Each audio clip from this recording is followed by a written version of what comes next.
Halo para siswa, jumpa lagi dengan saya Ahmad Priyatno dalam pelajaran ekonomi. Pada kesempatan kali ini, kita akan mempelajari materi tentang lembaga keuangan bukan bank. Sebelum memulai pelajaran, marilah kita berdoa. Berdoa disilakan. Selesai. Tujuan pembelajaran pada kesempatan hari ini adalah para siswa dapat mendeskripsikan tentang lembaga keuangan bukan bank yang meliputi pasar modal, asuransi, lembaga pembiayaan, dana pensiun, dan pegadaian. Sebelumnya, para siswa telah mempelajari materi tentang OJK dan lembaga keuangan bank. OJK selain mengawasi lembaga keuangan bank juga mengawasi lembaga jasa keuangan bukan bank. Yang saya sebutkan tadi ada 5. Pertama, pasar modal. Kedua, asuransi. Ketiga, pembiayaan. Keempat, dana pensiun. Dan terakhir, pegadaian. Kita bahas satu persatu. Yang pertama, pasar modal. Pasar modal merupakan wahana untuk mempertemukan pihak yang kelebihan dana dan pihak yang membutuhkan dana. Jadi, para siswa jika suatu saat nanti ingin menginvestasikan hartanya ke dalam berbagai jenis instrumen investasi, bisa ke pasar modal dengan menghubungi perusahaan sekuritas. Jenis investasi yang bisa dipilih diantaranya adalah saham dan obligasi. Jika para siswa membeli saham, saham merupakan lembaran-lembaran surat berharga atau efek yang mewakili modal-modal perusahaan. Jika kita membeli saham tersebut, berarti kita juga mempunyai kepemilikan di suatu perusahaan. Misalkan perusahaan batubara, perusahaan semen, perusahaan makanan, perusahaan otomotif, atau perusahaan lembaga jasa keuangan. Setiap lembaran saham itu bernilai dan lembaran-lembaran itu bisa diperjualbelikan. Selisih dari nilai yang kita beli dan yang kita jual dari lembaran saham itu bisa menjadi keuntungan dari pemilik saham. Itu diantaranya jika kita menggunakan jasa pasar modal, lembaga jasa keuangan bukan bank, pasar modal. Kemudian yang kedua adalah asuransi. Mungkin para siswa pernah mendengar istilah asuransi atau pernah ikut orang tuanya atau siswanya ikut asuransi yang merupakan usaha pertanggungan atau pengalihan risiko. Risiko-risiko yang kemungkinan bisa terjadi dialihkan kepada perusahaan asuransi dengan sebuah perjanjian yang disebut polis. Di dalam polis disebutkan jika terjadi sesuatu terhadap pihak tertanggung, artinya orang yang menggunakan jasa asuransi dengan pihak penanggung, artinya perusahaan asuransi akan mendapatkan penggantian atas kerugian yang terjadi. Peristiwa yang merugikan itu atau disebut dengan peril bisa terjadi kapan saja, di mana saja, dan oleh siapa saja, menimpa kepada siapa saja. Maka dengan mengikuti asuransi diharapkan kerugian itu bisa tertangani walaupun tidak bisa kembali utuh 100%. Sehingga setelah disepakati polis, para anggota atau nasabah dari perusahaan asuransi tersebut harus membayar sejumlah iuran yang disebut premi. Nanti jika terjadi suatu peristiwa yang merugikan, maka perusahaan asuransi sebagai penanggung akan memberikan penggantian sesuai dengan yang tercantum di dalam polis. Itu sekilas tentang perusahaan asuransi yang bisa kita manfaatkan. Jenisnya ada bermacam-macam, ada asuransi jiwa, asuransi kecelakaan, ada asuransi pendidikan, dan seterusnya. Kemudian yang selanjutnya adalah lembaga pembiayaan.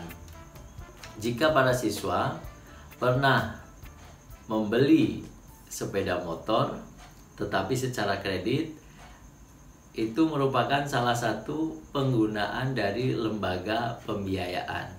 Jadi lembaga pembiayaan membelikan dulu, sebenarnya ceritanya itu membelikan dulu sepeda motor kepada perusahaan sepeda motor, kemudian diserahkan kepada orang tua para siswa yang membeli sepeda motor tadi. Setiap bulannya orang tua akan membayarkan angsuran. Nah, angsuran itu dibayarkan kepada lembaga pembiayaan dalam jangka waktu tertentu karena sudah membiayai pembelian sepeda motor tersebut. Kita meminjam, sebenarnya dalam tanda kutip kita meminjam barang tetapi mengembalikannya uang. Kita meminjamnya, kreditnya sepeda motor, tapi membayarnya bukan sepeda motor, uang. Itu salah satu yang dilakukan oleh lembaga pembiayaan, membiayai yang dibutuhkan oleh masyarakat, dan masyarakat akan membayar secara angsuran. Kemudian yang keempat adalah dana pensiun. Dana pensiun itu diperuntukkan bagi para pekerja atau karyawan, baik pegawai negeri. Kalau pegawai negeri sudah ada jaminan hari tuanya. Kalau swasta mungkin tidak semuanya menyediakan, sehingga ada lembaga dana pensiun. Jadi setiap orang, bahkan yang tidak jadi karyawan, yang wirausahawan juga bisa mengikuti program lembaga pensiun, dana pensiun. Caranya bagaimana? Ada dua jenis. Yang pertama, lembaga pensiun pemberi kerja. Itu semacam pegawai negeri yang setiap bulan dari gajinya ada iuran pensiun.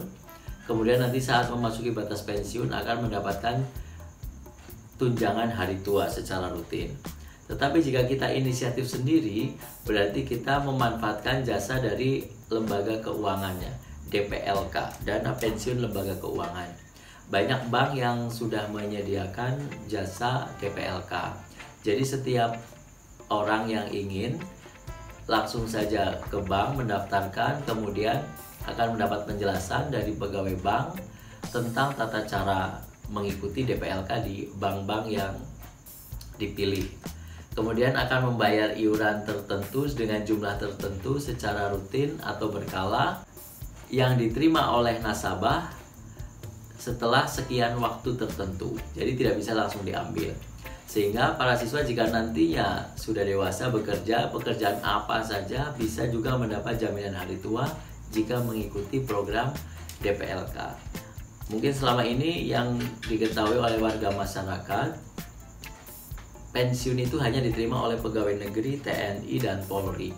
Sementara yang tidak jadi pegawai negeri, TNI, dan Polri tidak menerima pensiun.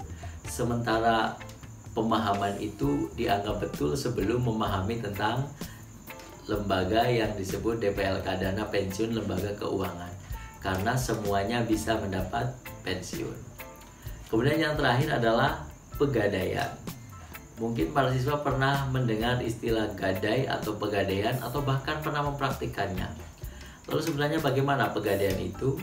Ada perusahaan milik negara yang disebut dengan pegadaian.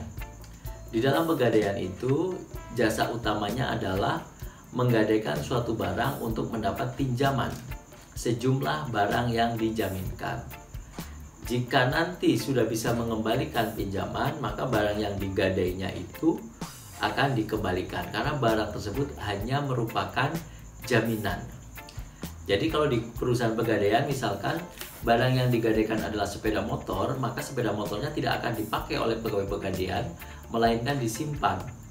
Nanti pada saat nasabah pegadaian itu mampu mengembalikan pinjamannya sesuai dengan perjanjian waktu yang sudah disepakati, maka sepeda motor akan diterima kembali. Jika tidak bisa membayar, maka jaminan itu sepeda motor misalkan akan dilelang. Hasil lelangnya itu akan diambil oleh pegadaian sejumlah yang diminta, yang dipinjamkan, sementara sisanya dikembalikan. Jadi sudah tidak berhak lagi mendapatkan sepeda motor tersebut karena sudah untuk membayar pinjaman yang tidak bisa dibayarkan. Jadi kalau ada dalam lingkungan kita menggadaikan barang tetapi barangnya dipakai, itu sebenarnya tidak tepat ya. Karena barang yang dijadikan barang gadai itu adalah barang jaminan, bukan untuk digunakan. Jadi kalau para siswa dengan teman menggadaikan HP, berarti HP yang dijadikan jaminan itu tidak boleh dipakai oleh yang meminjamkan uang. melainkan hanya disimpan sebagai jaminan. Jika bisa mengembalikan, jaminannya dikembalikan. Jika tidak bisa mengembalikan, HP-nya bisa dilelang atau dijual agar bisa uangnya itu bisa mengembalikan pinjaman. Demikian materi tentang lembaga keuangan bukan bank. Ada 5, diingat-ingat lagi Pak siswa. Pertama, pasar modal. Kedua, asuransi. Ketiga, pembiayaan. Keempat, dana pensiun. Dan kelima, pegadaian. Untuk memahami lebih mendalam, silakan baca buku-buku referensi yang ada di perpustakaan atau di toko-toko buku, atau bisa mencari sumber di internet. Jika ada yang ingin ditanyakan, silakan menulis di kolom komentar. Terima kasih, kita kuasai ekonomi dunia.